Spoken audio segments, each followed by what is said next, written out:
Une foule en liesse, c'était à Bucarest tout à l'heure. Toute la journée, la capitale roumaine a été le théâtre de ces scènes inimaginables il y a encore quelques heures.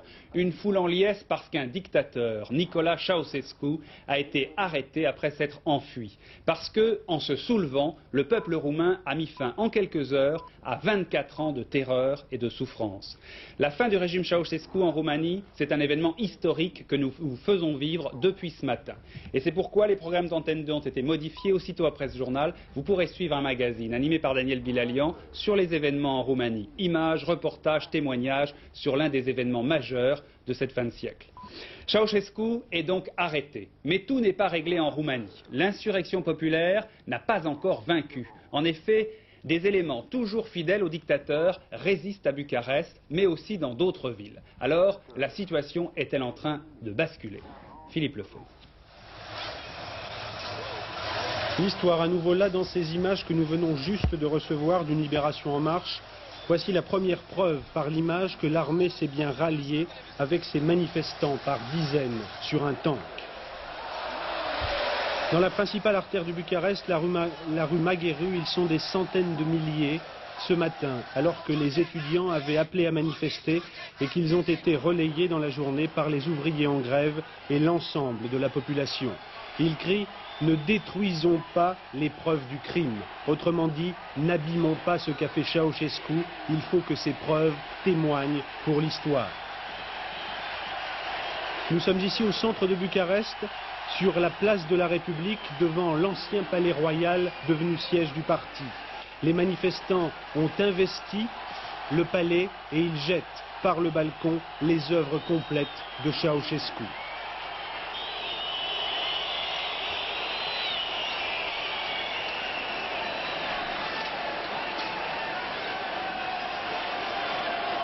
Et la foule, ils sont des centaines de milliers, reprend dehors le tyran, abat le tyran. C'est à ce moment que l'on vient d'apprendre que Ceausescu a tenté de fuir.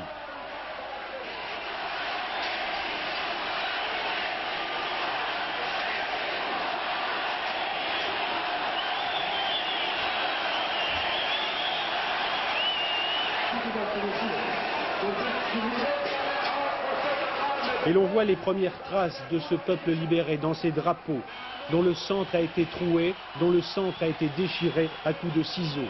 Avant, il y avait au milieu de ce drapeau un épi de blé, un puits de pétrole et le génie des Carpates. Ici, on barre la photo d'Elena. Elena, c'est la femme de Ceausescu et on crie au crime.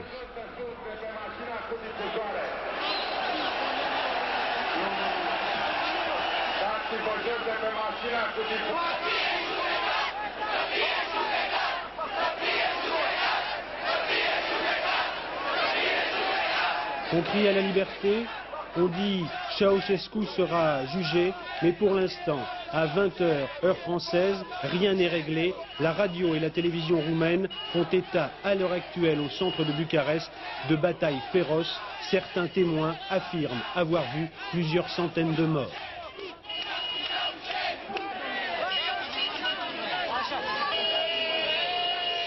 Voilà, nous reviendrons tout au long de ce journal sur les dernières informations dès que nous aurons d'autres dépêches sur ce qui se passe donc à Bucarest.